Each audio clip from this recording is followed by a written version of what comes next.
I did a poster about drug abuse and addiction, but it's on my laptop. So drug abuse is the overuse of a drug for non-medical or non-therapy effects, while an addiction is a chronic relapsing brain disease, and the person will have an overwhelming desire to take the drugs because of the effect it has, and that is usually because of the altered mental awareness that a person has when they're like on these drugs. And the person usually will not be able to stop at all without any type of treatment, but I'll get into that later.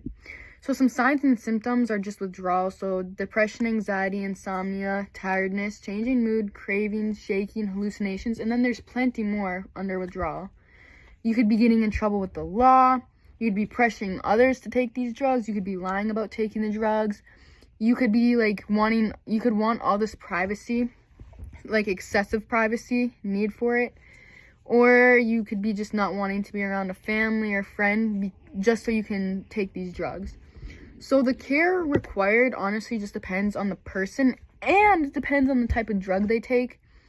And a short-term treatment usually isn't enough. So like 365 days is like what a normal treatment would be, and that would be help more in like long-term.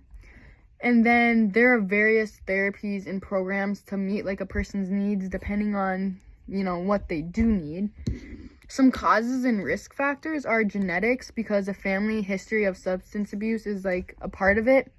You could be starting to do these drugs at a younger age, or like just an early age, and then get addicted easier.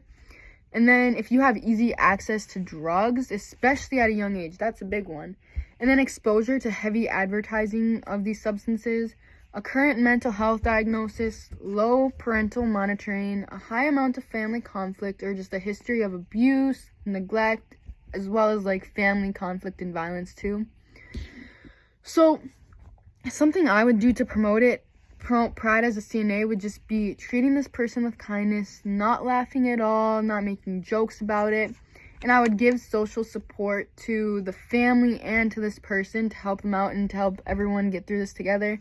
And then if the person gets aggressive, then I'd have to use teamwork with other people to make sure I can protect this person and everyone else around, and just anyone who's involved. And then I don't really know how I can show you my poster, but yeah.